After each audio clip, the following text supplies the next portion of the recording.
Hello, my name is Jill Nitch, and this is my introduction video for AEP 858 Data Analysis and Assessment. I am originally from Kensington, Kansas. I graduated high school there. After graduating high school, I went to Bethany College, where I played basketball and did track for a year. I graduated in 2004.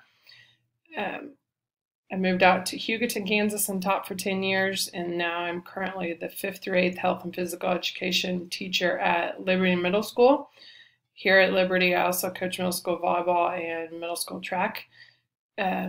Huge sports fan. I love KU, I love the Royals, and I love the Chiefs. Pretty much any Kansas sports team I really like.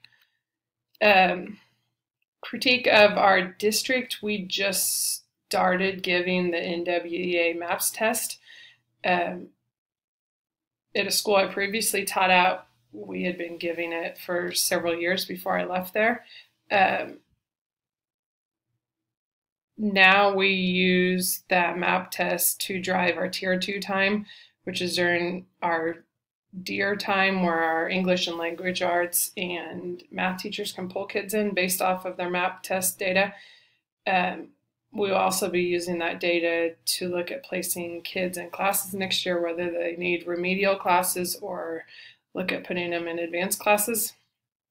When I taught at Hugoton, that's what we use to place kids in classes. We use state testing, their MAP test, and then teacher recommendation to put them in classes, and I'm hoping that Liberty will start doing that as well. I do not use as much data in health and PE. I should be looking at the data and then tailoring my lessons kind of towards it. I know that our math and language arts teachers are looking at that data all the time.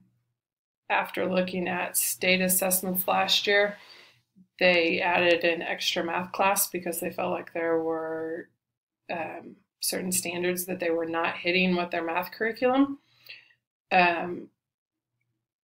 My plan to further my knowledge about data would be to make sure that it's used appropriately and that the tests are not just given because they should be or are required to. And just sit in on meetings. We have meetings all the time during our professional development, and they have grade level meetings. And I just need to be sitting in on those meetings and participating in the discussion that they're participating in about data. Thank you.